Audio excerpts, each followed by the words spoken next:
So home assignment number 9 question number 1 से start कर रहे हैं हम लोग सबसे पहले।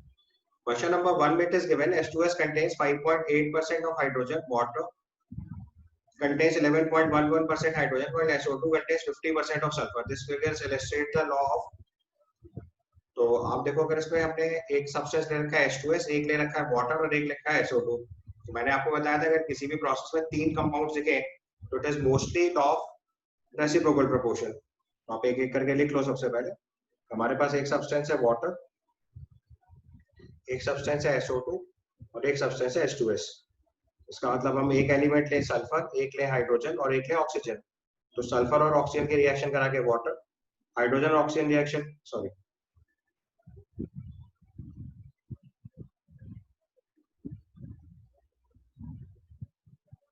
तो हमने एक एलिमेंट लिया हाइड्रोजन, एक लिया ऑक्सीजन। तो हाइड्रोजन और ऑक्सीजन के sorry, hydrogen and sulphur and oxygen. तो पहले हमने हाइड्रोजन ऑक्सीजन रिएक्शन करा के वाटर बनाया, सल्फर ऑक्सीजन रिएक्शन करा के SO2 बनाया, हाइड्रोजन और सल्फर रिएक्शन करा के H2S बनाया।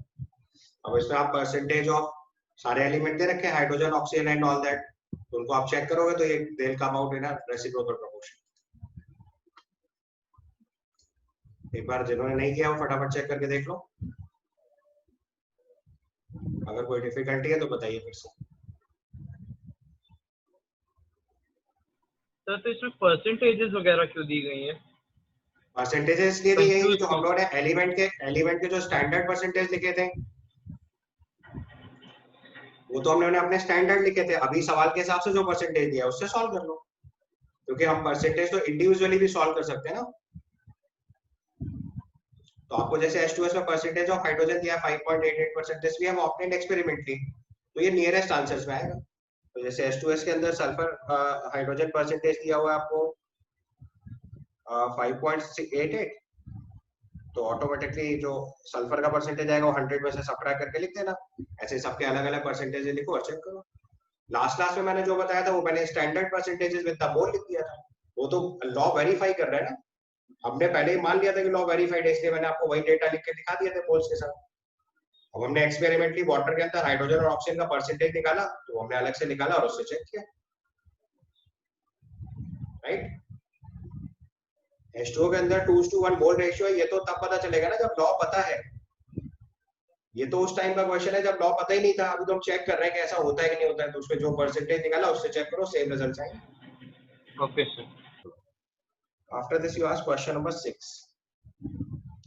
क्वेश्चन नंबर 6 में लिखा है the law of multiple proportion is illustrated by two of the compounds.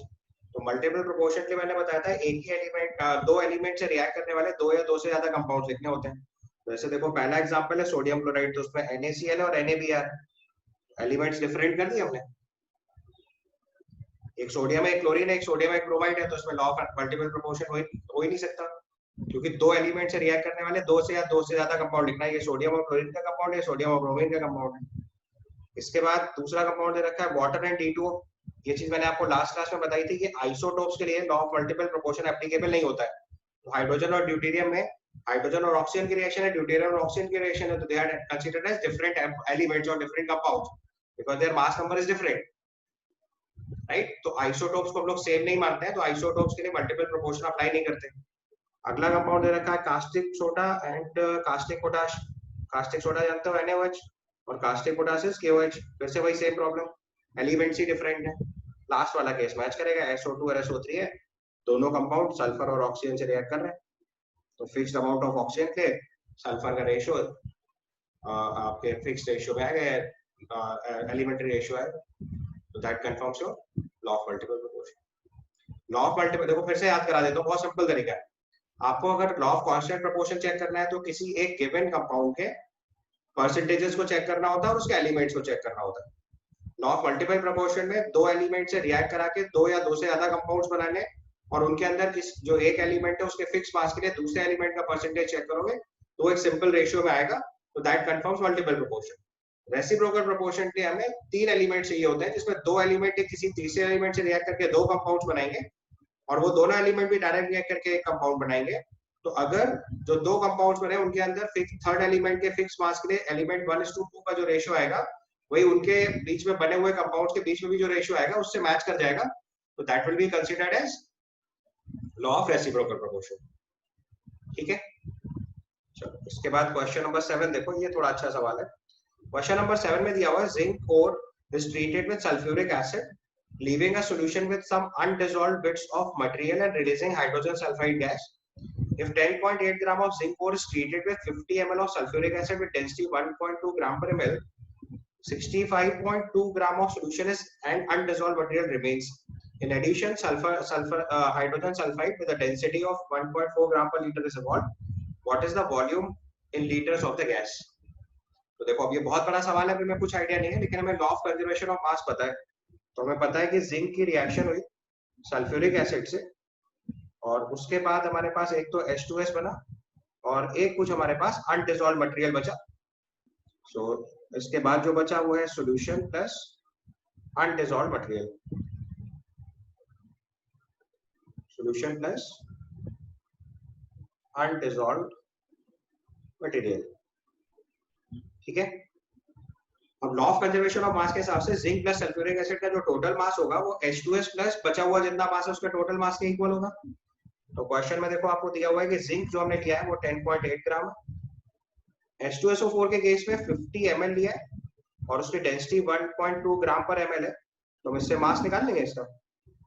So density is equal to mass upon volume, और mass is simply volume into density. So 50 into 1.2 करेंगे, so this comes out to be 60 grams. यानी हमारा total mass of reactant जो हो गया, हमारे पास जो total mass of reactant हुआ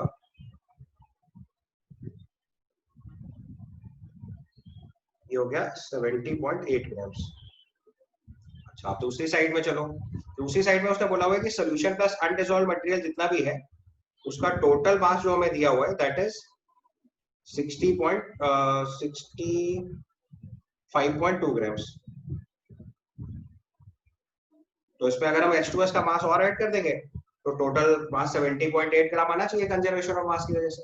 सही, सही समझ आया ना?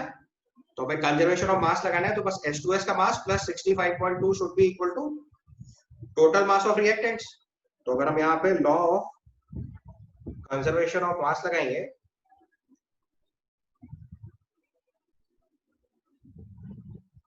तो mass of reactant is equal to mass of product आ जाएगा। So mass of reactant will be equal to mass of product. अब रिएक्टेंट का मास 70.8 है और प्रोडक्ट का मास जो है वो 65.2 तो अनडिसॉल्व्ड मटेरियल है, प्लस मास ऑफ H2S हो जाएगा। तो यहाँ से मास ऑफ H2S जो आएगा हमारे पास that comes out to be 70.8 minus 65.2। इसको सॉल्व कर लीजिए, तो ये मास आ जाएगा 5.6 ग्राम्स। ठीक है, अब आपसे पूछा गया वॉल्यूम, तो density is equal to mass upon volume. यहाँ से वॉल्यूम आ जाएगा mass upon density, density is given 1.4 litres आपका आंसर हो जाएगा। समझ में आया? हमने कंजर्वेशन ऑफ मास लगाया हुआ है, पहले जिंक प्लस सल्फ्यूरिक एसिड की रिएक्शन करा के H2S का सॉल्यूशन एंड अनडिसॉल्व्ड मटेरियल बनाया, जिंक का मास लिखा, सल्फ्यूरिक एसिड का मास लिखा, उसके बाद हम लोगों ने सिंपली कंजर्वेशन ऑफ मास लगा दिया।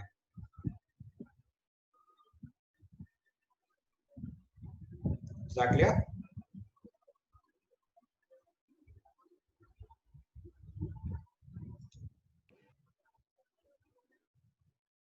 सर इसमें ZnS क्यों नहीं लिया हम लोगों ने रिएक्टेंट में? रिएक्टेंट्स में जिंक सल्फाइड होगा। क्या बोल रहे हो इसमें ZnS? रिएक्टेंट्स में जिंक सल्फाइड होगा इक्वेशन में। मतलब जो भी जिंक ओर है ना, मैंने जिंक की जगह जिंक ओर लिख लो तो एक ही बात है। मैंने जिंक मतलब सब्सटेंस थोड़ी लिखना है, हमें उसके कंपाउंड से कोई फर्क ही नहीं पड़ रहा, हमें तो सब्सटेंस दिया है तो जिंक ओर लिखा। उससे कुछ भी हो सकता है, कोई भी इंप्योरिटी हो सकती है, हमारे लिए तो बस उसका मास इंपॉर्टेंट है। We are not doing any stoichiometric calculation, we are simply applying conservation of mass. अगर हमें इसका stoichiometric calculation करना होता तो हमें मोल से सॉल्व करना पड़ता, और मोल से सॉल्विंग के लिए आपको 100% मालूम होना चाहिए था इसका मॉलिक्यूलर मास कितना है। But once we are solving it with conservation of mass तो हमें मोल्स की जरूरत है। ठीक है सर मोल से ट्राई किया तो 2.7 लीटर्स मोल से नहीं कर डेंसिटी पाओगे, मोल से करने की पॉसिबिलिटी नहीं है ना, क्योंकि जो अनडिसॉल्व सब्सटेंस है वो क्या है पता ही नहीं है। हाँ सर। क्वेश्चन तो कंजर्वेशन ऑफ मास से हुआ है, इसीलिए तो उसका सवाल है। चलो इसके बाद क्वेश्चन नंबर 8 में पूछा है law of multiple proportion is not applicable for the oxide.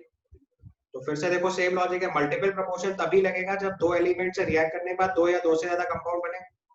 तो देखो कार्बन प्लस ऑक्सीजन की रिएक्शन से CO एंड CO2 बनेगा, यहाँ पे आप मल्टीपल प्रोपोर्शन लगा पाओगे। आयरन प्लस ऑक्सीजन की रिएक्शन से आपके पास FeO और Fe2O3 बनेगा, यहाँ पे भी मल्टीपल प्रोपोर्शन लगेगा। नाइट्रोजन और ऑक्सीजन रिएक्शन करके बहुत सारे ऑक्साइड बनते हैं, आपको N2O, NO, N2O3 and so on.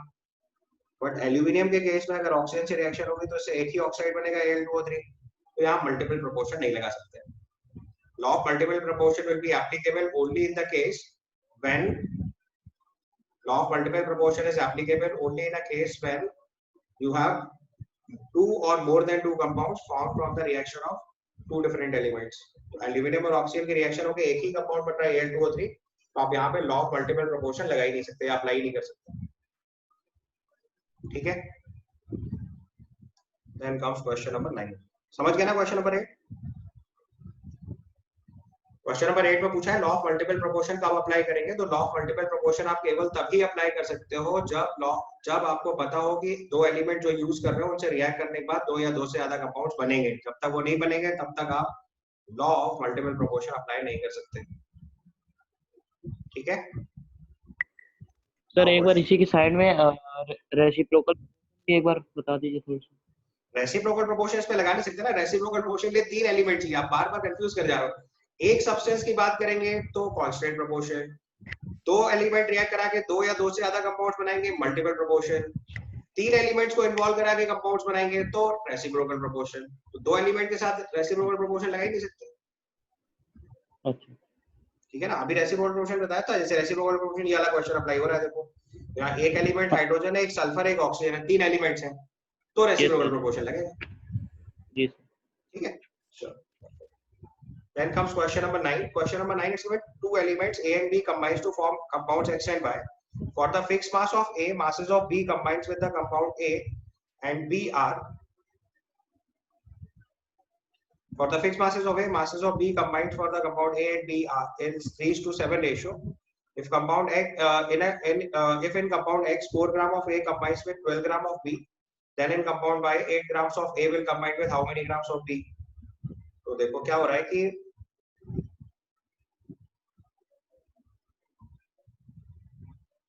अपने पास दो एलिमेंट है A और B, उसने बोला है कि कंबाइन करके दो कंपाउंड्स बनाते हैं, एक X एक Y। ठीक है, उसने लिखा है for the fixed mass of A, masses of B combined with for the compound A and B are 3:7।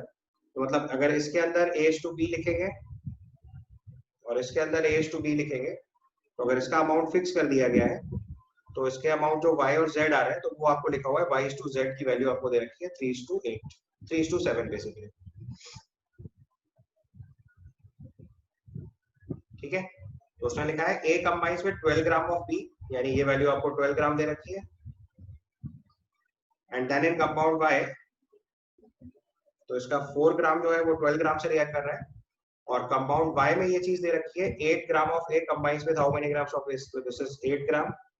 ये आपको बताना है कितने ग्राम कंबाइन होगा। तो ये हमारे लिए कुछ भी वैल्यू हो सकती है, नहीं जो हमें नहीं पता, लेट्स से W मान लेते हैं। अब देखो उसने बोला हुआ है फिक्स्ड अमाउंट ऑफ A के लिए इन दोनों का रेशियो हमें पता है 3:7। तो पहला काम क्या करो, इसका फिक्स्ड अमाउंट करोगे, तो अगर ये 4 और 12 ग्राम रिएक्ट कर रहा है तो उसको 8 ग्राम और 24 ग्राम लिख सकते हैं। तो ये 8 ग्राम और W ग्राम हो गया, तो देखो फिक्स्ड अमाउंट ऑफ A हो गया दोनों में। तो जो रेशियो ऑफ B है that is 24/W is same as 3/7। यहाँ से W निकाल देंगे।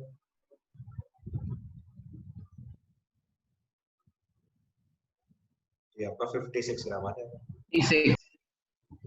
समझ आया?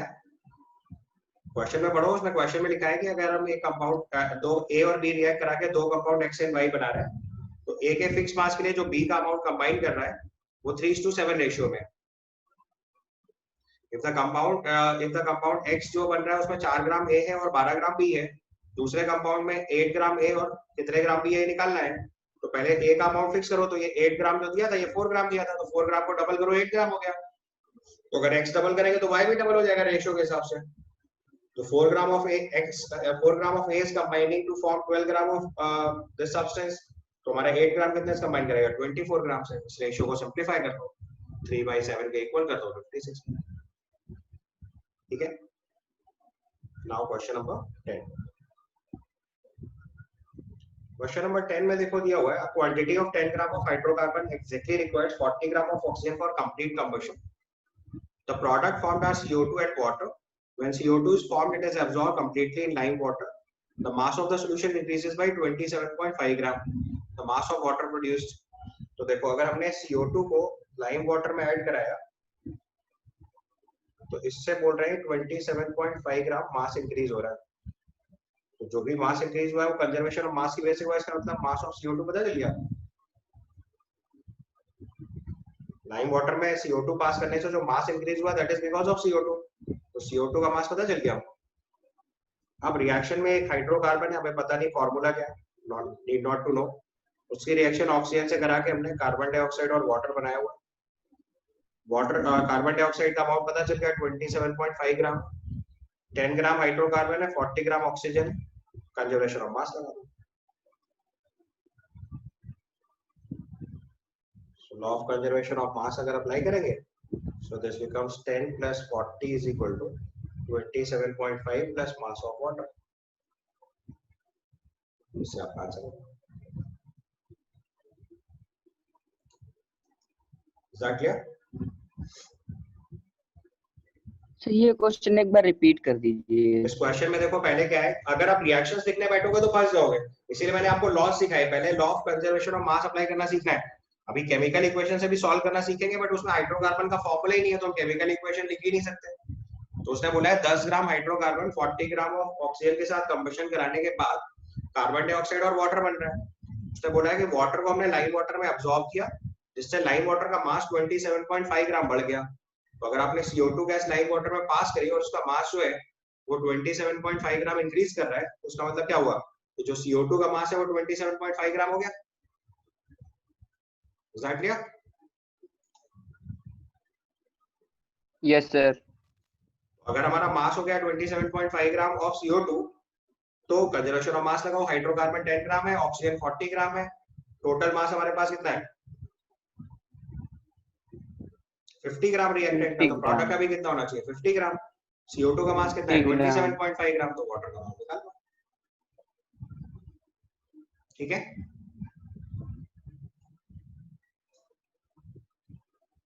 Clear to everyone?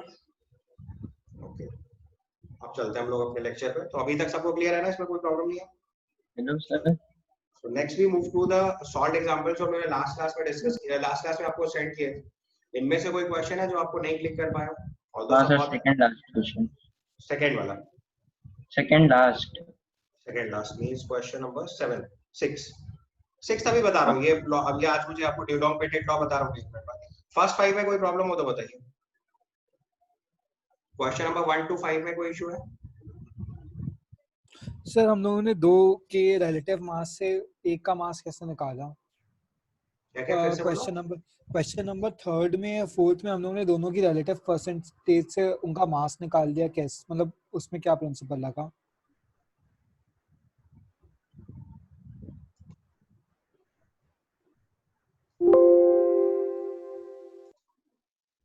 Question number 3 बोल रहा हूँ सर 3rd और 4th दोनों में सेम प्रिंसिपल लग रहा है, तो वो लग कैसे रहा है? थर्ड में दिया 3 oxides of nitrogen contain 63.5%, 46.7% and 30.4% of nitrogen respectively, so that these figures illustrates law of multiple proportion. तो देखो पहला वाला ऑक्साइड में अगर 63.5% नाइट्रोजन है तो ऑक्सीजन कितना होगा 100 में से सबट्रैक्ट करो। ठीक है, फिर सेकंड ऑक्साइड में भी आपने ऑक्सीजन का अमाउंट निकाल लिया। तो देखो दोनों जगह पहले ऑक्सीजन का अमाउंट निकाला, this one sir 1 gram of nitrogen react करेगा इतने से, ये हम लोगों ने कैसे निकाला? प्रोपोर्शन है ना, 63.5 gram reacts with 36.4, so 1 gram will with that 36.4 by 63.5 ratio बोला था ना मैंने आपको देखो सॉल्ट एग्जांपल का मतलब ये नहीं होता कि आपको सॉल्यूशन पढ़ना है। सॉल्यूशन आप अपनी टेक्निक से भी लिख सकते हो। आप अपनी टेक्निक से लिखते हैं 63.6 is to 36.4 हो गया यहाँ पे। At this place, this ratio is 46.7 is to 53.3, and at this place, this ratio is 30. Here this ratio is 30.4 is to 69.6. अब मल्टीपल प्रोपोर्शन क्या करना होता है? फिक्स्ड अमाउंट ऑफ एलिमेंट 1, तो सबको उसने 1 बना दिया, तो ये 1 is to 36.4 by 63.6. ये 1 is to 53.3 by 46.7, और ये 1 is to 69.6 by 30.4. Solutions bookish लेके जाते हैं, हमें क्वेश्चन सॉल्व करते हैं बुकिश प्रोसेस नहीं फॉलो करना होता है। आप अपने तरीके से करो ना, आपने सबको 1 is to प्रोपोर्शन निकाल लिया, अब कंपेयर कर दो फटाफट। सर फोर्थ का भी डाउट क्लियर हो गया। फोर्थ में भी देखो ऐसे ही करा होगा। फोर्थ में लिखा है methane contain 75% carbon, 25% hydrogen, carbon dioxide contain 27.27% carbon, 72.73% oxygen, and water contains this. तो आपके सबके प्रोपोर्शन आ गए। अब ऐसी लॉजिक से ही समझ में आ रहा है 3 एलिमेंट है तो मल्टीपल प्रोपोर्शन प्रूव करना है। तो बस लॉजिक क्या लगाओ, हमारे पास 3 एलिमेंट हो गए, कार्बन और हाइड्रोजन और ऑक्सीजन। तो एक बार इसको रिएक्ट करा के CO2, इनको रिएक्ट करा के वाटर, इनको रिएक्ट करा के CH4। पहले ऐसे कर लिया हमने। अब सबके रेशियो लिखो यहाँ पे। तो यहाँ पे carbon is to hydrogen ratio CH4 का देखो कितना दे रखा है, 75% 25%, मतलब 3:1। फिर CO2 के अंदर देखो कार्बन और ऑक्सीजन रेशियो दे रखा है 27.27 is to 72.73। फिर वाटर के अंदर आप चेक करोगे तो इट इज कंटेनिंग 11.11% एंड 86.96%। तो आपको ऑक्सीजन का अमाउंट 1 बनाना है, तो ऑक्सीजन को 1 रखो, बाकी वाले को डिवाइड कर दो। समझ आया? लिखूं जैसे CO2 के अंदर कार्बन इज टू ऑक्सीजन आपको दे रखा है 27.27 is to 72.73। तो इसी को हम लोग लिख सकते हैं 27.27 अपॉन 72.72 क्योंकि थर्ड एलिमेंट ऑक्सीजन है। सेम चीज वाटर के लिए लिखेंगे तो एक तरफ लिखेंगे हाइड्रोजन, दूसरी तरफ ऑक्सीजन। हाइड्रोजन दे रखा है 11.1, 88.96, तो इसको बनाएंगे 11.1 upon 88.96 for given amount of oxygen. Same हो गया। अब carbon is to hydrogen check करो, वो 3:1 आना चाहिए। Okay sir, yes sir. ठीक है जी sir. Need not to copy, कि आप एग्जैक्टली वही चीज कॉपी करो जो लिखा हुआ है। आप क्या कर सकते हो, आपको सिर्फ स्टैंडर्ड रूल फॉलो करना है, रूल्स के हिसाब से अपने हिसाब से करो जैसे मैंने सिखाया। देयर इज नो नीड कि आप उसको एग्जैक्टली वैसे ही कॉपी करो जैसे बुक्स लिखती है। यहां तक क्लियर है सबको? सर लास्ट लेक्चर में रेसिप्रोकल प्रोपोर्शन जो लॉ था उसमें अगर जैसे रेशियो वैरी करें तो रेशियो वैरी करे मतलब जैसे सर, जैसे आपने ये जो सामने स्क्रीन पे है C2H6 के बाद यहाँ पे H2O हो, सिर्फ H2O2 नहीं, ठीक है, तो रेशियो वैरी करेगा, 3:1 आएगा। ठीक है, और CO2 होगा। हमने आप बिल्कुल सही है। इधर CO, तो इधर अगर मैंने यहाँ पे CO2 वाटर और C2H6 लिया तो वो रेशियो मैच नहीं करेगा। Yes sir. तो we will simply write that it is not following law of multiple proportion. तो सर ये इसका क्या बोलते हैं, नेगेटिव पॉइंट होगा, मतलब कि बेटा नेगेटिव पॉइंट नहीं होगा। अभी हम लोग हर बार क्वेश्चन में क्या कर रहे हैं, हमसे पूछा जा रहा है कि लॉ वैलिड है या नहीं है। सो लॉ वैलिड है या नहीं है तो चेक करेंगे ना। Okay. Law was given in 1792। मैं आपको बार बार ये चीज समझाना चाह रहा हूँ कि जब ये लॉ बनाए गए थे तब केमिस्ट्री के बारे में लोग कुछ भी नहीं करते थे, तो they were of very high importance. अभी आपको इसलिए सिखा रहा हूँ क्योंकि अगर आप कभी साइंटिफिक रिसर्च सेगमेंट में एंट्री करेंगे, आपको स्टेप बाय स्टेप पता होना चाहिए कि how we have grown up. Current time में हम में से कोई भी लॉ नहीं अप्लाई कर रहे हैं, हमारे पास सब एडवांस लॉज है काम करने के लिए, बट ये लॉज वैलिड हैं। जैसे जैसे केमिस्ट्री के कंपाउंड्स ग्रो करते चले गए तो डेफिनेटली वो चीज कहीं ना कहीं डेविएट करेगी। समझ गए ना? तो इसीलिए हमारे पास क्वेश्चन कैसे आता है कि ये लॉ या तो प्रूफ करो, तो इसका मतलब उसमें वैलिड है, या क्वेश्चन पूछा जाता है कहाँ ये लॉ वैलिड है और कहाँ नहीं है। तो ऐसे हमने बहुत सारे एग्जांपल लिखे जहाँ पे वो लॉ वैलिड नहीं हो रहा। ठीक है, तो उसको नेगेटिव पॉइंट नहीं बोलते। That law is valid for a particular event, तो उस वन पर्टिकुलर इवेंट पे स्टडी कर रहे हैं। जैसे मैंने आपको बताया था कि न्यूटन्स लॉज ऑफ ग्रेविटेशन जो है वो इतना यूनिवर्सल लॉ एप्लीकेबल है, बट आइंस्टाइन की रिलेटिविटी थ्योरी आने के बाद उसको फेल कर दिया गया। बट इसका ये मतलब थोड़ी हमें लॉ उठा के बाहर फेंक दिया, क्योंकि जिस कंडीशन में वो फेल हो रहा है वो बहुत एक्सेप्शनल सिचुएशन है, उतने की हम स्टडी नहीं करते। पॉइंट समझ में आया?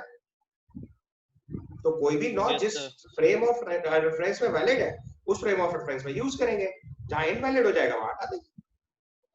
तो हमारे पास क्वेश्चन आएगा whether this law is valid in this reference or not, we'll say valid, we'll say it is not valid, तो not valid. वो आपको चेक करना है, अगर valid आएगा तो valid आएगा, valid कैसे आएगा वो तरीका सीख गए ना बस। मुझे आपको इसलिए सिखाना पड़ रहा है क्योंकि क्वेश्चन में पूछा जाएगा कि whether this law is valid or not, तो आपको प्रूव करना पड़ेगा वैलिड है या नहीं है, तो वैलिड करने का तरीका मालूम होना चाहिए, दैट इज, ठीक है। चलो इसके बाद हम लोग अगले लॉ पे चलेंगे, this is called Dulong Petit law. ये भी बहुत पुराना लॉ है बट जस्ट नोट डाउन क्योंकि इस पे कभी-कभी क्वेश्चन आता है, रेयरली आता है बट क्वेश्चन आ जाता है कई बार। So write down the next law, this is called Dulong Petit law. So write down, it states that product of atomic mass of a metal and its specific heat is approximately equal to 6.4. और ध्यान रखना है कि जो इसमें specific heat apply करेंगे that must be in the unit of calorie per gram, ये चीज नोटिस करने की है। Dulong Patent law states that the product of atomic mass of the metal and its specific heat is approximately equal to 6.4. So atomic weight into specific heat comes out to be 6.4. But इसमें important point ये है कि जब हम specific heat put करेंगे तो that must be in the unit of calorie per gram.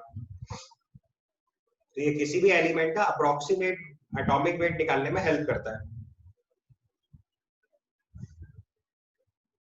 ठीक है, तो अगर हमारे पास कोई रैंडम कंपाउंड आ जाए जिसका एटॉमिक वेट हमें ना मालूम हो तो we may use this process. हम उसकी स्पेसिफिक हीट कैलकुलेट करेंगे इन द कैलोरी पर ग्राम यूनिट और फिर उसको अप्रोक्सीमेटली 6.4 के इक्वेट करके हम लोग एटॉमिक वेट निकाल सकते हैं। ठीक है, अब आपने जो एग्जांपल पूछा था वो एक बार चेक कर लो, एग्जांपल नंबर 6 चेक करके देख लीजिए एक बार जल्दी से। सॉल्यूशन नहीं देखना है आपको, बस अपने प्रोसेस से सॉल्व करके देख लीजिए। ये लॉ इसलिए इंपॉर्टेंट है क्योंकि अभी इस चैप्टर में तो बहुत क्वेश्चन नहीं आएगा, अभी हम लोग अगले वाले चैप्टर में पहुंचेंगे रेडॉक्स सेक्शन, वहां पे इसका एक दो क्वेश्चन आता है। अभी तो बहुत एलिमेंट्री क्वेश्चन, जिसको लॉ पता है उसके लिए तो कुछ भी नहीं है, बट इसमें ध्यान ये रखना है कि ये वैल्यू जो भी आती है वो अप्रोक्सीमेट होती है, बस this is the most important thing. Sir एक बार फिर से समझा दीजिए। मैंने बोला कि अगर किसी भी सब्सटेंस का एटॉमिक वेट अप्रोक्सीमेट निकालना हो तो उसमें क्या करते हैं 6.4 में स्पेसिफिक हीट को डिवाइड कर देते हैं ऑफ द यूनिट कैलोरी पर ग्राम। सो ड्यूलॉन्ग पेटेंट है, दो साइंटिस्ट हैं, उन्होंने क्या करा, इन्होंने एफर्ट लगा के देखा, बहुत सारे सब्सटेंसेस के एक्सपेरिमेंटली चेक करा कि उनके एटॉमिक वेट और स्पेसिफिक हीट का जो मल्टीप्लिकेशन है वो अप्रोक्सीमेटली 6.4 आ रहा है। So this can be a technique to get the approximate atomic weight of the elements in the given experiments. ठीक है, बस एक स्टेटमेंट है, नथिंग बियॉन्ड दैट, कुछ बहुत स्पेसिफिक नहीं, बस एक स्टेटमेंट है जो आपको लिख लेना है कि अगर किसी भी एलिमेंट का अप्रोक्सीमेट एटॉमिक वेट कभी निकालना पड़ेगा तो 6.4 में उसकी स्पेसिफिक हीट को कैलोरी पर ग्राम यूनिट में निकाल के डिवाइड कर देते हैं, with that will get it's approximate atomic wait. ठीक, इसके बाद सर आप सॉल्व्ड एग्जांपल 6 दिखा दीजिए। एग्जांपल नंबर 6 में देखो स्पेसिफिक हीट दी गई थी, उसकी specific heat of the metal पूछा गया, एटॉमिक मास 32 दिया गया है, तो स्पेसिफिक हीट निकालने के लिए क्या करा, 6.4 में एटॉमिक मास 32 से डिवाइड। ठीक है sir specific heat per unit mass होता है ना, अभी और भी कुछ स्पेसिफिक हीट नहीं जानते, स्पेसिफिक हीट तो फिजिक्स में पढ़ा होगा 10th क्लास में, यहाँ पे पढ़ाया जाता है, सीबीएसई में नहीं पढ़ाया जाता है तो अब कोई बात नहीं। स्पेसिफिक हीट का मतलब होता है it is the amount of energy required, सवाल में तो स्पेसिफिक हीट ही लिख के आएगा ना। अभी हम लोग पढ़ेंगे थर्मोडायनामिक्स में, आपको हर चीज पढ़ाऊंगा, परेशान मत हो, सीबीएसई आईएससी की प्रॉब्लम नहीं होगी, जो चीज आपने नहीं पढ़ी वो सब पढ़ाई जाएगी। अभी अगर बेसिक रूल समझना है तो बता देता हूँ, स्पेसिफिक हीट का मतलब होता है ये वो अमाउंट ऑफ हीट रिक्वायर्ड होती है जो किसी भी सब्सटेंस का टेम्परेचर 1 ग्राम सब्सटेंस का टेम्परेचर 1 डिग्री सेल्सियस इंक्रीज करने के लिए रिक्वायर्ड होते हैं। अगर आपको स्पेसिफिक हीट का डेफिनेशन लिखना है तो लिख लो, otherwise it is not relevant over here, क्योंकि यहाँ क्वेश्चन में हमेशा स्पेसिफिक हीट ही लिख के आएगा क्वेश्चन। फिर भी अगर आपको चाहिए सर एक तो बार आप लिख रिपीट सकते कर दीजिए डेफिनेशन। मैं लिख के दे रहा हूँ, अगला टर्म लिख लो अगर आपको नहीं पता है। So write down the term specific heat,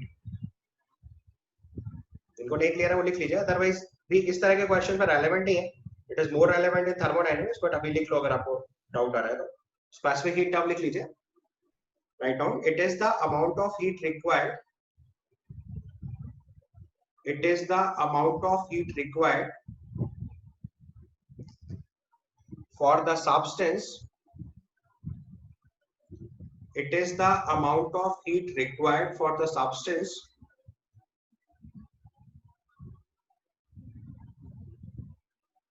by which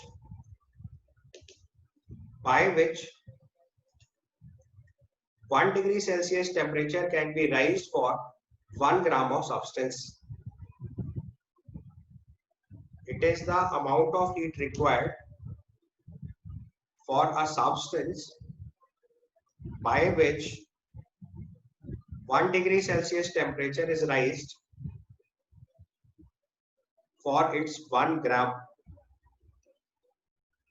तो हमारे पास एक फॉर्मूला होता है Q is equal to ms delta T. Q को बोलते हैं हीट, m होता है मास,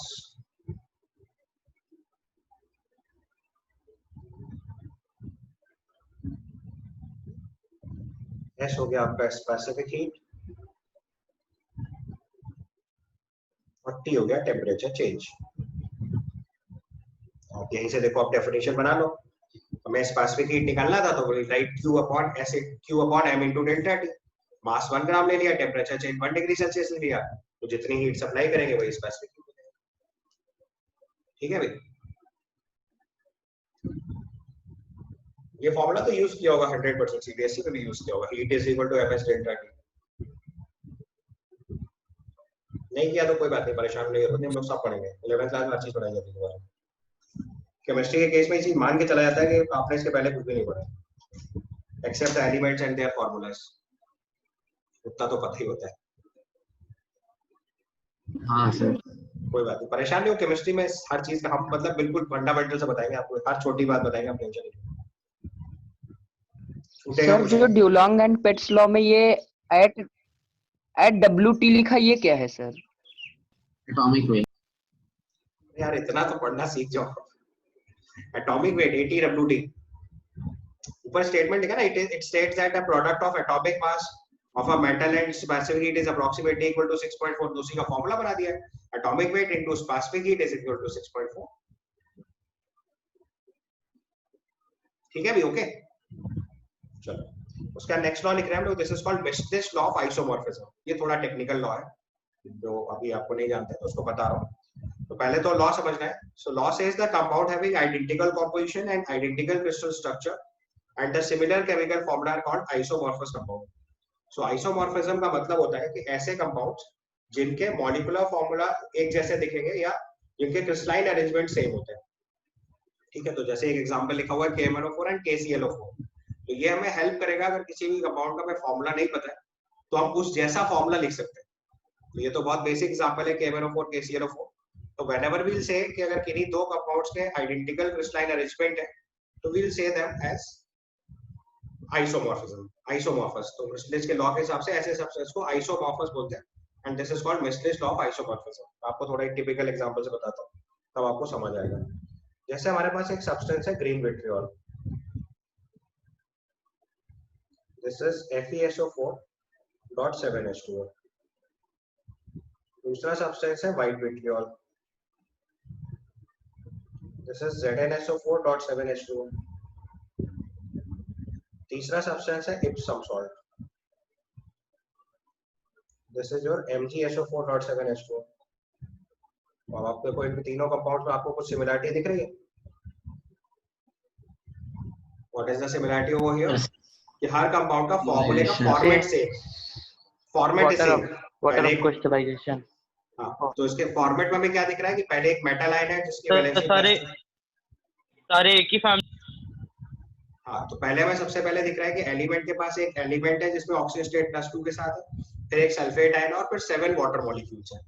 तो अगर मैं इसका क्रिस्टलाइन अरेंजमेंट लिखूं तो we may write it as FeH2O6 SO4.H2O। ये इसका एक्चुअली में क्रिस्टलाइन अरेंजमेंट है। क्रिस्टलाइन अरेंजमेंट मतलब जो उसका क्रिस्टल बनेगा वो कैसे अरेंज्ड होगा वो मैंने लिखा। ठीक है, सिमिलरली नेक्स्ट कंपाउंड देखेंगे तो वो भी इसी तरह से बिल्कुल अरेंज्ड है। जिंक की सराउंडिंग में 6 वाटर मॉलिक्यूल है, उससे एक सल्फेट यूनिट कनेक्टेड है और एक वाटर मॉलिक्यूल अलग से कनेक्टेड है। तो देखो इन सबके क्रिस्टलाइन अरेंजमेंट सेम है, so they are considered as isomorphs।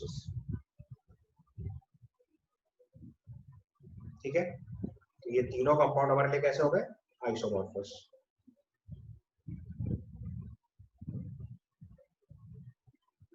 Isomorphous का मतलब समझ में आया आपको? सेम क्रिस्टलाइन अरेंजमेंट है। तो अगर आपको कभी भी जैसे बोल दिया जाए, जैसे मान लो बोला जाता है green vitriol is isomorphous with Epsom salt, तो हमें क्या होगा कि इप्सम सॉल्ट का अगर एलिमेंट पता है मैग्नीशियम तो फॉर्मूला तुरंत लिख देंगे। समझ आई प्रोसेस?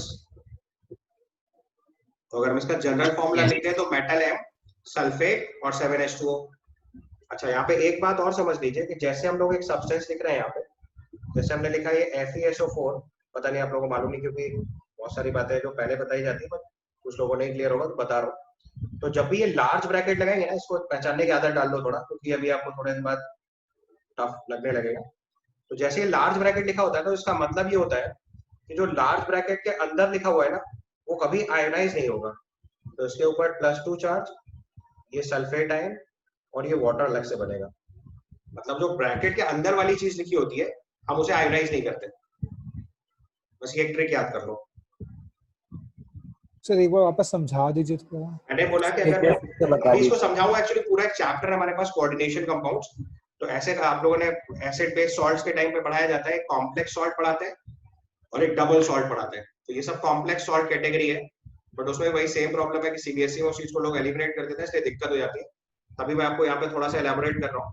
हम लोग सॉल्ट्स के टाइम पे एक सॉल्ट पढ़ते हैं डबल सॉल्ट, एक सॉल्ट पढ़ते हैं कॉम्प्लेक्स सॉल्ट। तो ये कॉम्प्लेक्स सॉल्ट कैटेगरी होती है जिसमें लार्ज ब्रैकेट जब हम लगा देते हैं तो जो लार्ज वाला ब्रैकेट होता है उसके अंदर जितना भी सब्सटेंस लिखा है वो आयनाइज नहीं करेगा, वो एज इट इज जैसे लिखा जाता है वैसे ही लिखना पड़ेगा। मतलब ये सब्सटेंस फर्दर Fe2+ और वाटर नहीं बना सकता।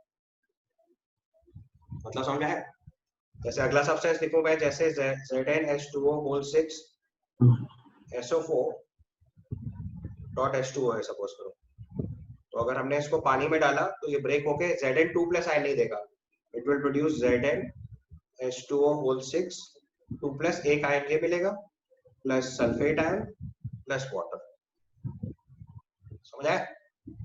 ऐसे केस को हम लोग बोलते हैं कॉम्प्लेक्स सॉल्ट।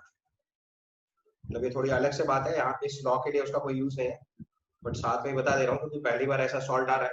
तो कॉम्प्लेक्स सॉल्ट का मतलब होता है कि लार्ज ब्रैकेट अगर लगा दिखे आपको किसी भी सॉल्ट के फॉर्मूले में, तो जो लार्ज ब्रैकेट के अंदर जितना सब्सटेंस लिखा होता है ना, उसे आयनाइज नहीं करते। समझ आई टेक्निक? अभी और एग्जांपल बताऊंगा तब करेंगे। ये हमारा कॉम्प्लेक्स सॉल्ट है। अभी डिफरेंस लास्ट में बता दूंगा, अभी एक डबल सॉल्ट का एग्जांपल और बता दूं तब आप डिफरेंशिएट कर पाओगे। यहाँ तक क्लियर हो गया पहले? इसके बाद आपने एक सब्सटेंस पढ़ा होगा एलम। ये भी हमारा आइसोमॉर्फिज्म का ही लॉ है। तो एलम के अंदर क्या होता है, हम लोगों ने एक फॉर्मूला लिखते हैं M2SO4.M-2SO4 ये किसी भी एलम का जनरल फॉर्मूला है जिसमें M जो है ये मोनोवेलेंट कैटायन होगा। मोनोवेलेंट कैटायन का मतलब समझ रहे हो? जिसकी वैलेंसी 1 होगी। मोनोवेलेंट कैटायन जैसे Na+, K+, NH4+, इनमें से कोई भी ले सकते हो आप।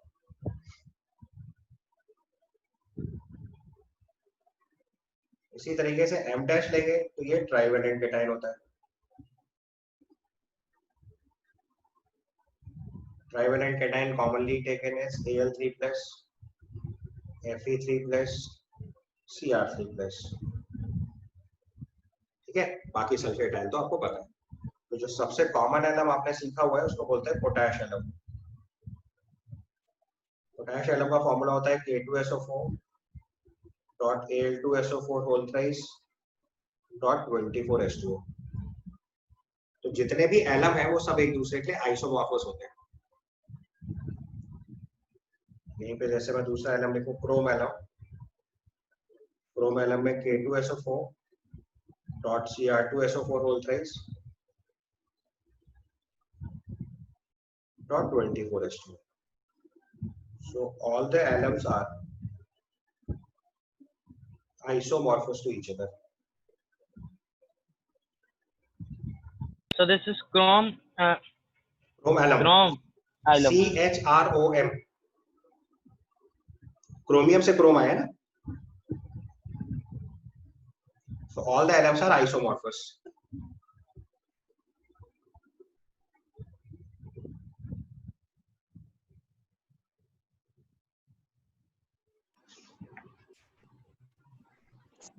सर ये जरूरी है कि अगर कोई कंपाउंड आइसोमॉर्फस होना चाहिए तो वो क्रिस्टलाइन ही हो?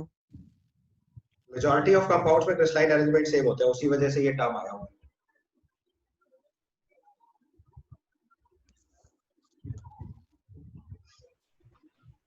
सर पोटाश एलम का केमिकल नेम क्या होगा?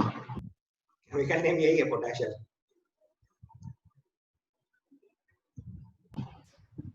लाइक अच्छा ठीक है।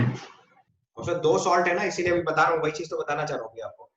तो अब यहाँ पे जो पोटाश एलम है ये डबल सॉल्ट है।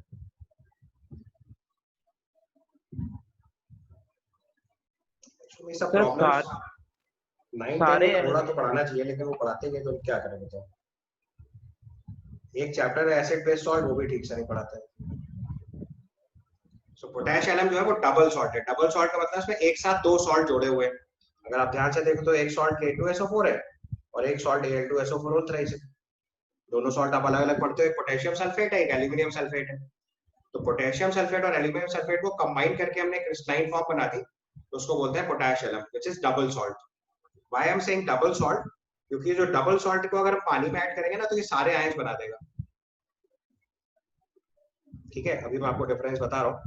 तो अगर मैंने पोटेश एटम को सपोज करो पानी में ऐड किया, K2SO4.Al2SO4 तो ये जो मैंने फॉर्मूला लिखा है ये क्रिस्टल फॉर्म में तो ऐसे ही होगा, बट अगर आपने इसको गलती से पानी में डिसॉल्व कर दिया तो पानी में जाने के बाद इसका ये वाला फॉर्म नहीं बचता।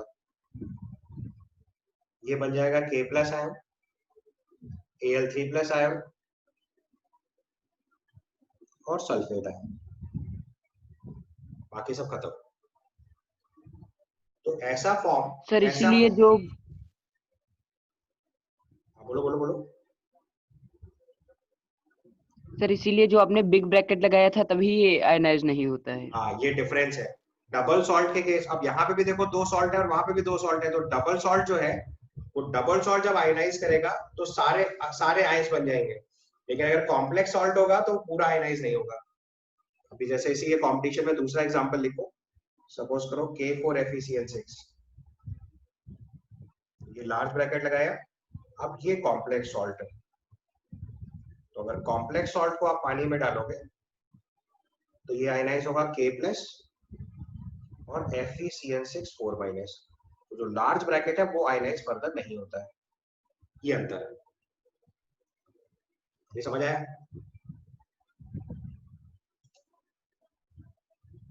Yes sir. वैसे सर इसमें बॉन्ड्स कौन से होते हैं कोवेलेंट आयन में? कुछ डिफरेंस होता है? वो अगले चैप्टर में देखो, हर चीज एक बार में नहीं सीखोगे, कुछ कुछ चीजें आगे चलेंगे। अभी पूरा एक चैप्टर आएगा chemical bonding. 11th and 12th class ऐसा है इसमें आपको हर चीज पढ़ाई जाएगी, मतलब आप जितना मैक्सिमम सीखना चाहते हो वो यही सिखाया जाता है।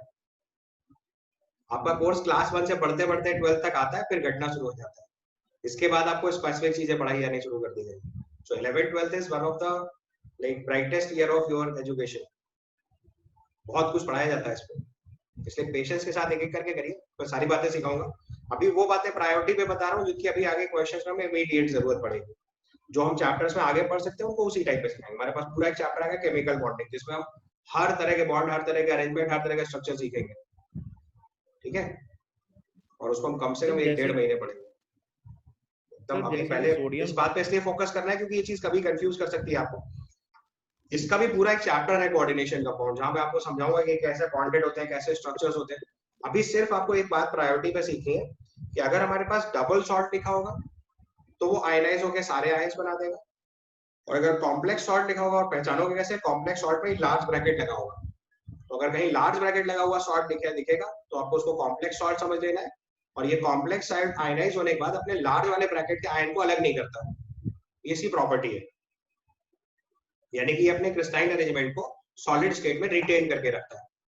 सर हाँ बेटा। सर जो कॉम्प्लेक्स सॉल्ट के बाहर मेटल होता है उसका चार्ज उसके आयनाइज के ऊपर चला जाता है क्या बाद में? फॉर्मूले में कैसे लिखते हैं? आयनिक सॉल्ट का फॉर्मूला कैसे लिखते हैं? अब ये तो सीखा होगा टाइम्स पे यार, ऐसे नहीं करो। किसी भी सॉल्ट का फॉर्मूला कैसे लिखते हैं? क्रॉस मल्टीप्लाई करके। Yes sir. तो FeCl6 का 4 चार्ज पोटेशियम पास और पोटेशियम का 1 चार्ज दूसरी तरफ। Okay sir. अगर फॉर्मूला लिखेंगे, फॉर्मूला कैसे लिखेंगे? इधर वाला चार्ज जो लिखा हुआ है ये चार्ज उठा के यहाँ लाएंगे और ये वाला चार्ज उठा के यहाँ ले जाएंगे। ऐसे तो लिखते हैं formula. Yes, thank you sir. Cross multiply करके। तो जैसे कि कॉम्प्लेक्स सॉल्ट का एग्जांपल होता है सोडियम जिंकेट। सोडियम जिंकेट तो उसमें तो ब्रैकेट लगा नहीं होता, वो सही से लिखते नहीं ना, आपकी लिखने वाली की प्रॉब्लम। उसमें भी Na2ZnO2 होता है, तो Na के बाद ब्रैकेट लगाना चाहिए ZnO2 के लिए। हाँ सर ये पढ़ा है। किसी ने सही से नहीं लिखा सर तो उसके लिए बेटा तो हाँ सर हम लोग ने 10th क्लास में पढ़ा था electrolysis with of silver. Sir उसमें सोडियम आर्जेंटो साइनाइड था। हाँ वो भी सर कॉम्प्लेक्स वो होता भी है। हाँ वो भी तो वो कौन- सर वो भी फिर सिल्वर में नहीं टूटता है, उसका मतलब जो फिर हम वो लोग अलग प्रोसेस है ना। देखो टूटेगा तो ऐसा नहीं है, पानी में डालने से नहीं टूटेगा। अब केमिकल रिएक्शन कराएंगे तो हम किसी को भी कहीं भी ले जाएंगे। ठीक है सर। आपको डेफिनेशन लिखनी तो लिख लो, अगर आपको ऐसा लग रहा है कि आप बार बार कंफ्यूज हो तो एक एक करके डेफिनेशन लिख लो। एक्चुअली मैं समझाना आपको आइसोमॉर्फिज्म चाह रहा हूँ, पहले वो सीख लो।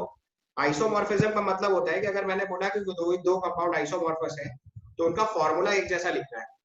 जैसे मैंने बोला green vitriol white vitriol isomorphous है, तो देखो फॉर्मूले के टाइप सेम है, FeSO4.7H2O ZnSO4.7H2O। मैंने बोला जितने तरह की एलम है सब आइसोमॉर्फस है। जैसे मैंने पोटेश एलम क्रोम एलम दो एग्जांपल लिखे, आप कोई भी लिख सकते हो। आप M की जगह Na+, K+, NH4+ में से कुछ भी लिख दो, और M डैश में Al3+, Fe3+, Cr3+ की जगह कुछ भी लिख दो। अगर इनमें से आप कोई भी चीज सब्स्टिट्यूट कर दोगे तो that is referred as an alum. ठीक है, इतनी बात समझ गए? पहले सबको आइसोमॉर्फिज्म क्लियर है पहले? उसमें तो किसी को कोई डाउट नहीं है। अगर किसी को आइसोमॉर्फिज्म में डाउट है पहले वो पूछिए, क्योंकि प्रायोरिटी में वही बताना है। No sir. तो अब इसके बाद अगर आपको डाउट है तो अगला टर्म लिख लो, मैं दोनों बताए दे रहा हूँ। ऑल्दो 10th क्लास में दोनों चीजें पढ़ाई जाती है, बट अगर आपको नहीं क्लियर है तो आप लिख लो। पहला टर्म लिखो डबल सॉल्ट। आप वही डेफिनेशन में लिख लो डबल सॉल्ट।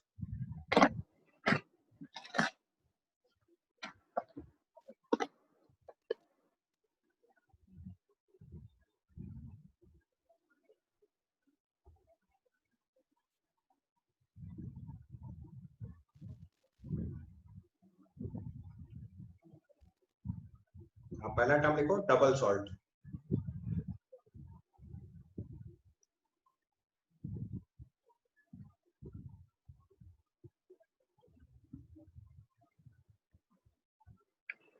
डबल सॉल्ट के केस में लिखो double salt retains it's identity in solid state. Double salt retains its identity in solid state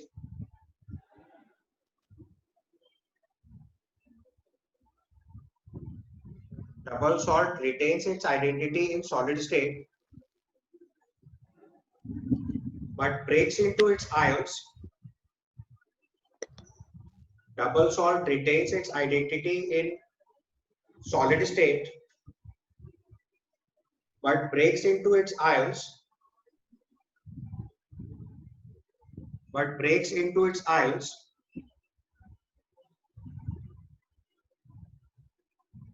but breaks into its ions in aqueous medium.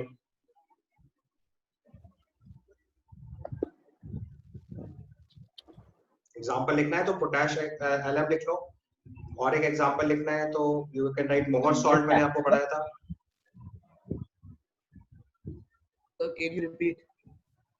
मैं लिखा double salt retains its identity in solid state but cannot retain its identity in aqueous medium. Double salt retains its identity in solid state but breaks into its ions in aqueous medium.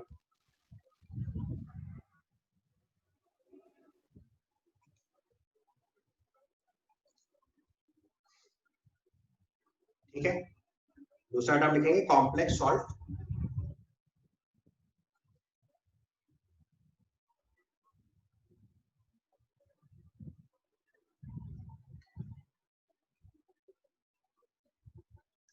Complex salt में लिखो complex salt retains it's identity.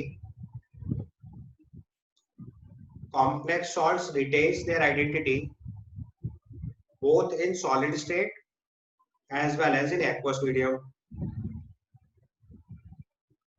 Complex salts retains their identity both in solid state as well as in aqueous medium.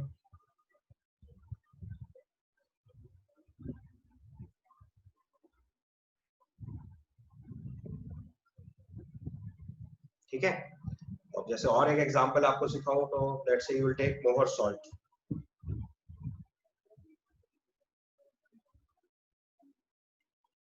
मोहर salt का formula याद हुआ अभी तक आपको? NH4 whole twice SO4 dot FeSO4 dot 6H2O, इसको बोलते हैं मोअर सॉल्ट। तो ये हमारा डबल सॉल्ट है। कैसे पहचानने में आएगा? दो सॉल्ट है और अगर हम इसको आयनाइज करा देंगे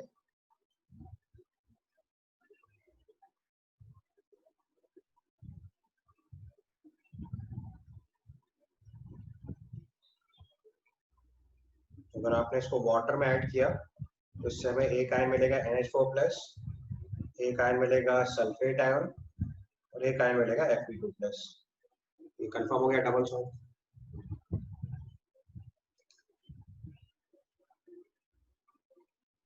ठीक है। दूसरा सॉल्ट जैसे अभी आपने बोला था सिल्वर वाला सॉल्ट बोला, सिल्वर साइनाइड सिल्वर के लिए, तो it is let's say Na2 NaAg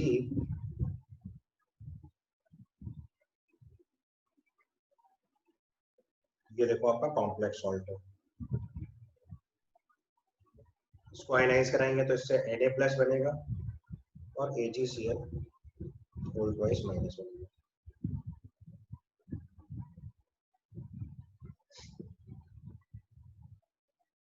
ठीक है। ऐसे बहुत सारे एग्जांपल्स हैं, तो that is unlimited process, but आपको कॉन्सेप्ट समझना है कि लार्ज ब्रैकेट के अंदर जो प्रोसेस लिखा होता है वो फर्दर आयनाइज नहीं होता। बस इतनी बात समझ जाओगे तो काम चलेगा। जैसे कॉपर का एक कॉम्प्लेक्स होता है, ब्लू कलर की कॉम्प्लेक्स होती है, अगर आपने कभी लैब में प्रैक्टिकल किया होगा तो ये ब्लू कलर का सॉल्यूशन होता है, दिस इज ब्लू सॉल्यूशन,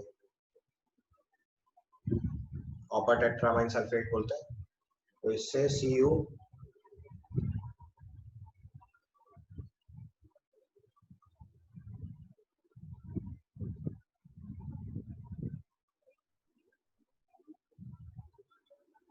उससे केवल दो आयन मिलेंगे। देखो सर ऐसा कोई एलिमेंट होता है जो किस दूसरे मीडियम में दोनों की प्रॉपर्टी शो करता हो, डबल की भी और नहीं कॉम्प्लेक्स की भी? या तो डबल सॉल्ट होगा या कॉम्प्लेक्स सॉल्ट होगा। They are two different categories.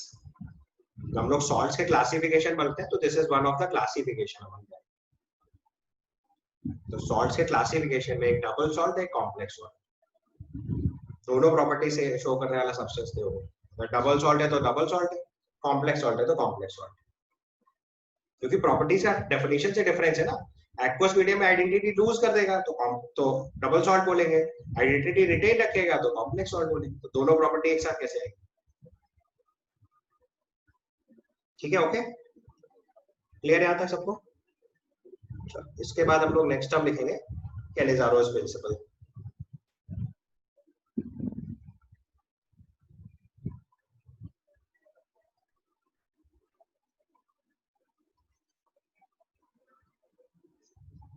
Next term लिखेंगे कैनिज़ारोस प्रिंसिपल।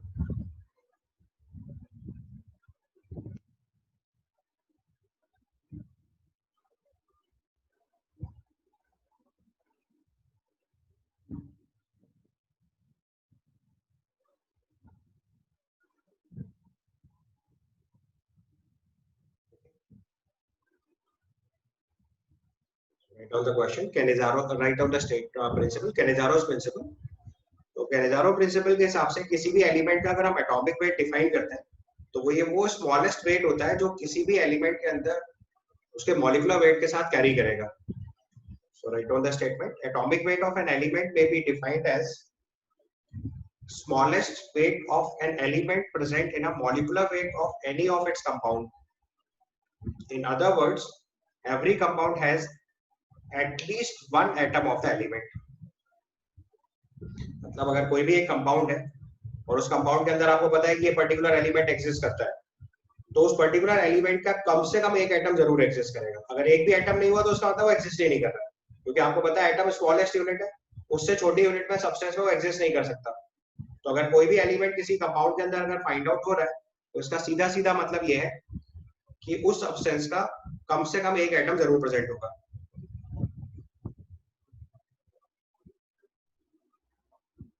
ठीक है, तो अगर आपको किसी भी सब्सटेंस का मिनिमम मॉलिक्यूलर वेट कभी फाइंड आउट करना पड़ेगा तो our formula will be minimum molecular weight into percentage of the element will be equal to atomic weight into 100।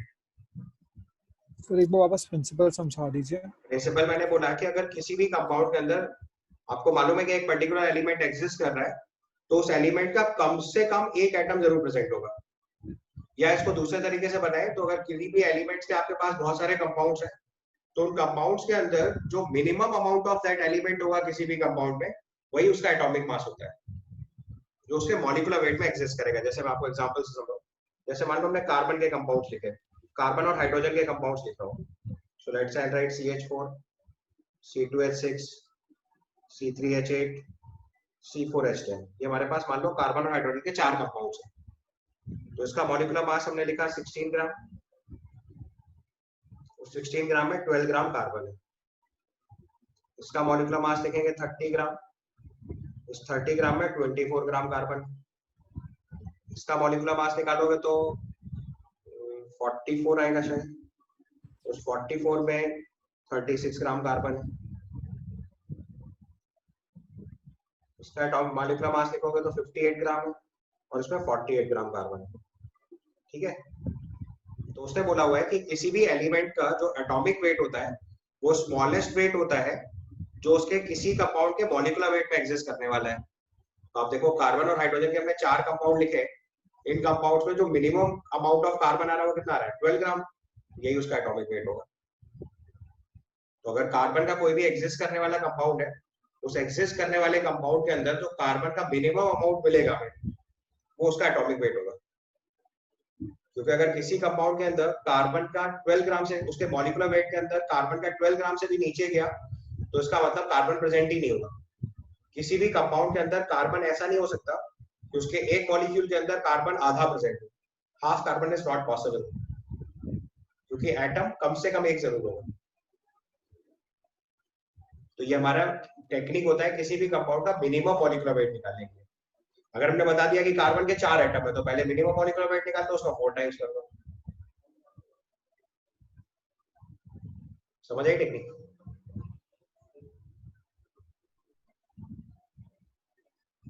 Sir please repeat. मैंने आपको बताया कि जो किसी भी कंपाउंड का एटॉमिक वेट को डिफाइन करने का एक नया टेक्निक है। उन्होंने बोला कि अगर हम किसी भी एक कंपाउंड का मॉलिक्यूलर वेट लें, उस मॉलिक्यूलर वेट के अंदर एलिमेंट का जो मिनिमम वेट आ सकता है, उसके जितने कंपाउंड एग्जिस्ट कर रहे हैं उनमें सब में चेक कर लो, तो जो मिनिमम वेट आ सकता है that is your atomic weight. जैसे और एक एग्जांपल से समझाता हूँ, लेट अस से विल टेक ग्लूकोज C6H12O6, ये हमारा फॉर्मूला है ग्लूकोज का। ये टेक्निक हम लोग वहां अप्लाई करते हैं जहां बहुत बड़े बड़े मॉलिक्यूलर फॉर्मूले होते हैं, जैसे हीमोग्लोबिन है, क्लोरोफिल है, समझ रहे हैं ना, जैसे बड़े बड़े एंजाइम्स होते हैं वहां पे ऐसा हमें करना पड़ता है। इंसुलिन है, इनके मॉलिक्यूलर फॉर्मूले इतने बड़े हैं कि हम उनका पूरा पूरा स्ट्रक्चर प्रेडिक्ट नहीं कर पाते। पॉलीमर्स होते हैं बड़े बड़े, तो उनके केस में अगर हमें मॉलिक्यूलर वेट कभी प्रेडिक्ट करना होता है तो हम उसका मिनिमम मॉलिक्यूलर वेट पहले प्रेडिक्ट करते हैं और फिर ये चेक करते हैं कि उसके एक कंपाउंड के अंदर उस एलिमेंट के कितने नंबर है, उससे मल्टीप्लाई करके हम टेंटेटिव मॉलिक्यूलर वेट निकाल लेते हैं। क्योंकि बहुत सारे ऐसे सब्सटेंसेस इनके एग्जैक्ट केमिकल फॉर्मूला लिख पाना पॉसिबल नहीं होता। तो जैसे मैंने ग्लूकोज का एग्जांपल बताया, तो ग्लूकोज का अगर हम मॉलिक्यूलर वेट लिखेंगे दिस इज 180, और इसमें अगर हम वेट ऑफ कार्बन लिखेंगे तो ये आ जाएगा 72 ग्राम। ठीक है, क्लियर समझ में आया? तो अब देखो, अगर हम ये मान लेते हैं कि इसका एक कंपाउंड होता है जिसमें CH2O होता है, ठीक है, तो अगर CH2O में देखो एक कार्बन है और अगर मैं इसको 6 से मल्टीप्लाई कर दे तो देखो ग्लूकोज बन जाएगा।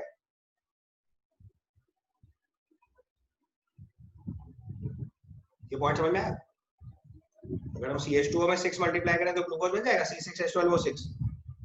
तो अब इस कंपाउंड के अंदर देखो कार्बन का एक एटम प्रेजेंट है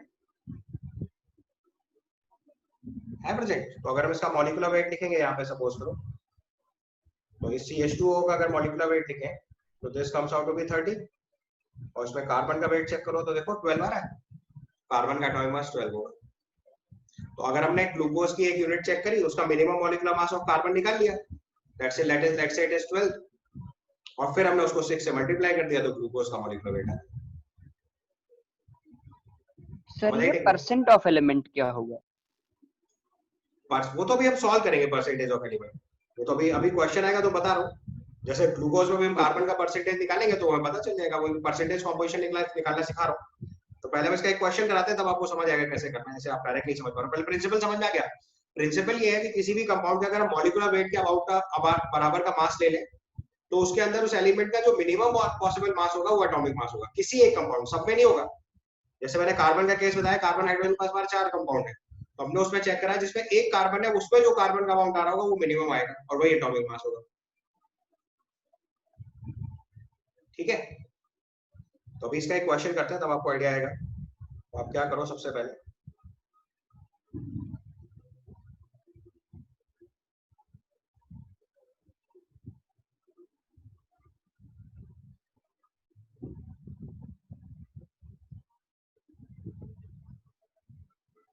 जैसे आप अपने एक्सरसाइज 1 का क्वेश्चन नंबर 36 ट्राई करेंगे। This is exercise 1 question number 36 of your package.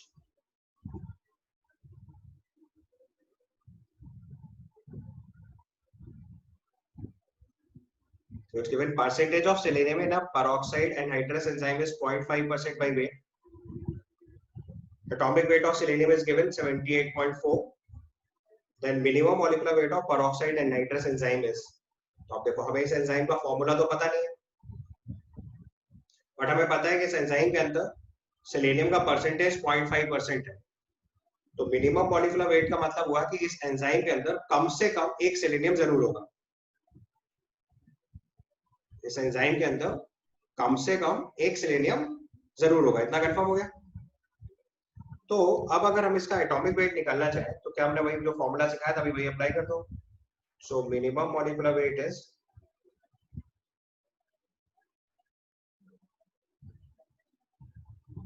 minimum molecular weight into percentage of element which is 0.5% must be equal to atomic weight of the substance into 100। तो यहाँ से minimum molecular wait जो हमारा आएगा this comes out to be 78.4 into 100 divided by 0.5। इसको solve कर लीजिए।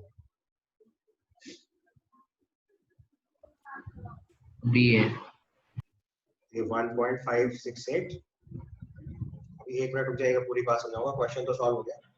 अब जैसे ये हमारे पास इसका मिनिमम मॉलिक्यूलर मास आ गया, तो आप समझ सकते हो इसका कितना जाइंट फॉर्मूला होगा, बिकॉज अगर इसको हम 10⁴ को मल्टीप्लाई करके लिखें तो 15,680 इसका मॉलिक्यूलर मास है। अगर इसमें एक सेलेनियम एटम, तो आप समझ सकते हैं कितना जाइंट फॉर्मूला होगा। तो फॉर्मूला लिख पाना तो हमारे लिए नॉर्मल स्टेट में पॉसिबल नहीं है, तो ये हमारी एक ट्रिक है।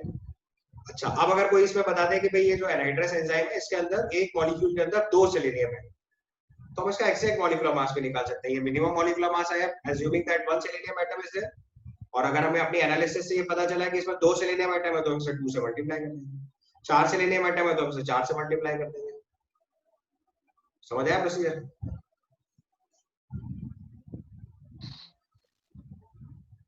सर क्या ऐसा कंपलसरी है हर क्वेश्चन में परसेंटेज ये गिवन ही होगा? बिल्कुल गिवन होगा, बिना परसेंटेज के सॉल्व कैसे करोगे?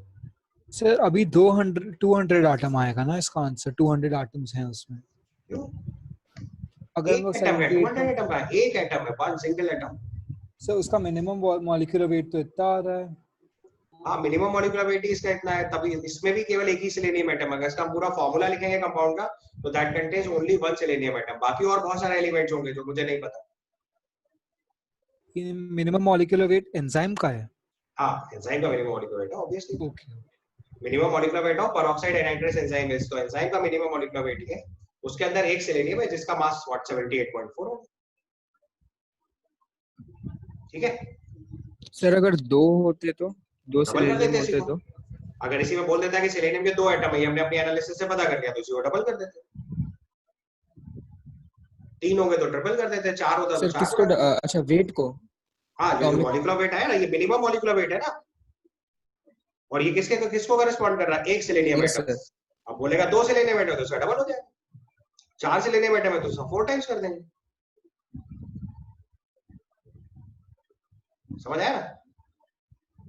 सर एनालिसिस करने का भी कोई फॉर्मूला है क्या? मतलब नहीं कोई नहीं, तरीका है लैब, वो उसका सब काम एनालिसिस लैब में होता है। केमिस्ट्री का सारा एनालिसिस काम लैब में होता है, पेपर पे कुछ नहीं होता। Okay chemistry sir. जो भी केमिस्ट्री में एनालिसिस होती है that all is in laboratory.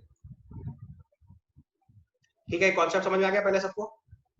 अभी इस तरीके के और भी 2 क्वेश्चन आएंगे तो उनको करिएगा, आपको इसके कॉन्सेप्ट्स क्लियर होंगे।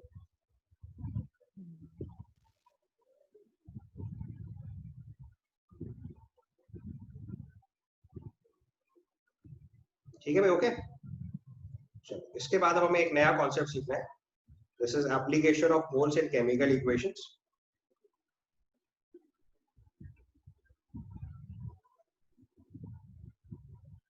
नेक्स्ट टाइटल लिखेंगे application of moles in chemical equation. अब ये सबसे प्राइम चैप्टर है हमारा, मतलब बेसिकली हमें यहाँ से सीखना शुरू करना है, क्योंकि यहाँ तक का जो प्रोसीजर था दैट वाज एलिमेंट्री थी। बहुत सारी चीजें ऐसी थी जो फंडामेंटल्स थी, आपने बहुत सारी चीजें सिस्टमेटिक फॉर्म में सीखी है। अब थोड़ी टेक्निकल बातें सिखा रहा हूँ जो हमें एक्चुअल में अपने कॉम्पिटिटिव एग्जामिनेशन के रिक्वायर्ड होगा। तो हम लोग अगला टर्म लिख रहे हैं एप्लीकेशन ऑफ मोल्स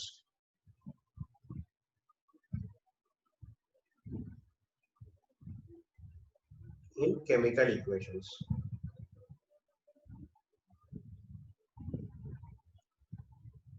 अब ये इस चैप्टर का मेन पोर्शन है जिसपे आपको बहुत एफर्ट लगा के बात समझना है, क्योंकि इसके पीछे वाली जितनी बातें थी वो ऐसी थी जो 1 या 2 सवाल वाला केस था। रेयरली सवाल आएगा नहीं आएगा कोई गारंटी नहीं ली जा सकती। बट अब जो आगे का पोर्शन सिखा रहा हूँ मैं आपको, ये वो है जो इसके बिना आप केमिस्ट्री में कुछ भी नहीं पढ़ सकते। ऐसे समझिए सिंपल तरीके से, मतलब आगे की केमिस्ट्री पढ़ने के लिए ये चीज जानना एकदम कंपलसरी है। ठीक है, अब इसको बिल्कुल साइंटिफिक अप्रोच से सीखेंगे। ठीक है, अभी तक का जितना पोर्शन था वो थ्योरेटिकल था, तो था इसलिए मुझे पढ़ाना पड़ा। अब 4 यूनिट पे चालू करेंगे। ठीक है, मतलब आप वो काम चालू करेंगे जो IITN वाला प्रोसेस है। सो application of moles in chemical equation मैं आपको बिल्कुल बेसिक से सिखा रहा हूँ, सबसे छोटी बात से ही बताऊंगा, कोई बात छोड़ूंगा नहीं। फिर भी अगर आपको कोई कंफ्यूजन आएगा तो जरूर पूछना है। तो देखो, सबसे पहले अगर हम किसी भी केमिकल इक्वेशन की बात करें, ऑल्दो 10th क्लास में चैप्टर होता है, बट फिर मैंने वही कहा ना कि मैं उस बात पे थोड़ा कम बिलीव करता हूँ कि तुमने क्या सीखा है। तो केमिकल इक्वेशन में एक कॉन्सेप्ट होता है कि हम लोग लेफ्ट हैंड साइड में रिएक्टेंट लिखते हैं, एक एरो लगाते हैं, राइट हैंड साइड में प्रोडक्ट लिखते हैं। इतनी बात तो जानते ही होंगे। तो किसी भी केमिकल इक्वेशन में लेफ्ट हैंड साइड में जो लिखा होता है उसको रिएक्टेंट पढ़ते हैं, एरो के राइट हैंड साइड में जो लिखा जाता है उसको प्रोडक्ट पढ़ते हैं। एक बात। दूसरी बात कि अगर हमने मान लो कोई इक्वेशन लिखी N2 + 3H2 gives 2NH3, या बेटर टू से अभी मैं नंबर हटा दे रहा हूँ। तो जैसे मैंने बोला नाइट्रोजन हाइड्रोजन से रिएक्ट करके अमोनिया बना रहा है, तो इस रिएक्शन में आपको पता चल गया कि नाइट्रोजन जो है वो रिएक्टेंट है, हाइड्रोजन जो है वो रिएक्टेंट है और अमोनिया जो है वो प्रोडक्ट है। अब क्या करते हैं, इस इक्वेशन को करते हैं बैलेंस।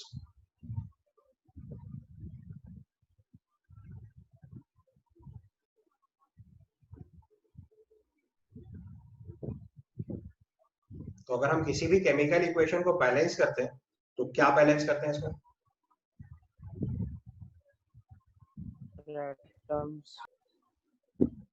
तो कंफ्यूज नहीं होना है, इसमें मोल्स नहीं बैलेंस करते, मोल्स का इसमें कोई रोल नहीं है। यहाँ बेसिकली दो नंबर ऑफ एलिमेंट, हाँ number of elements of both the side, बिल्कुल ठीक, आप सही बोल रहे हो। अब थोड़ा और तरीके से सीखना है क्योंकि ये काम तो 10th क्लास तक चला। हाँ समझ गए, 10th क्लास तक बस इतना ही चलता है, थोड़ा इसको सही से सीखना है। When we go for balancing of a chemical equation, तो बेसिकली 2 लॉज फॉलो करते हैं। एक होता है law of conservation of mass और एक होता है law of conservation of charge.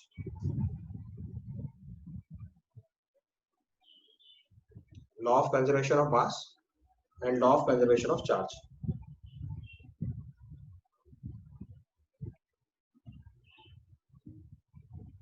यानी कि जब भी कभी आप इक्वेशन को बैलेंस करेंगे तो 2 चीजें बैलेंस करी जाती है, एक मास और एक चार्ज। तो अभी तो जैसे न्यूट्रल वाली इक्वेशन लिखी इसलिए इसमें कोई परेशानी नहीं है, तो हमने अगर इसको बैलेंस करके लिखा तो हमारी इक्वेशन आ जाएगी N2 + 3H2 gives 2NH3।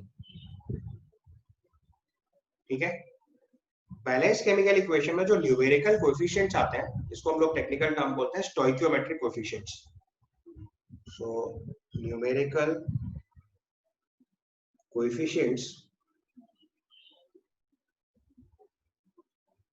in a balanced chemical equation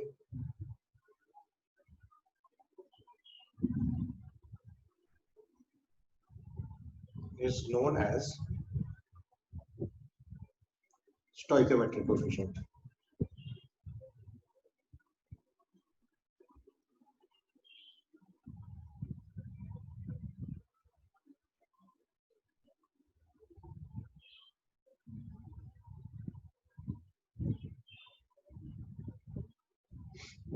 ठीक है, तो हमने अगर इक्वेशन लिखी N2 + 3H2 gives 2NH3,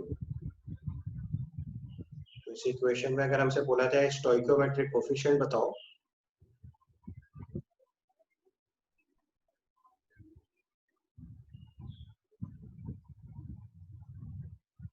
nitrogen का स्टोइकोमेट्रिक कोएफिशिएंट 1 है, हाइड्रोजन का 3 है और अमोनिया का 3 है। सबसे पहले आपको इतनी बात सीखनी है। तो किसी भी केमिकल इक्वेशन में लेफ्ट हैंड साइड में रिएक्टेंट, राइट हैंड साइड में प्रोडक्ट। इक्वेशन बैलेंस करने का मतलब होता है मैं law of conservation of mass और law of conservation of charge follow करना है।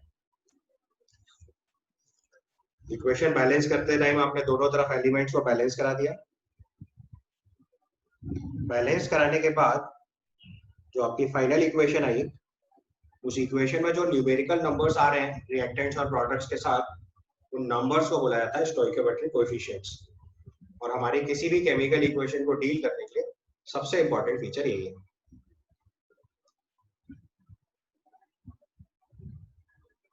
ठीक है।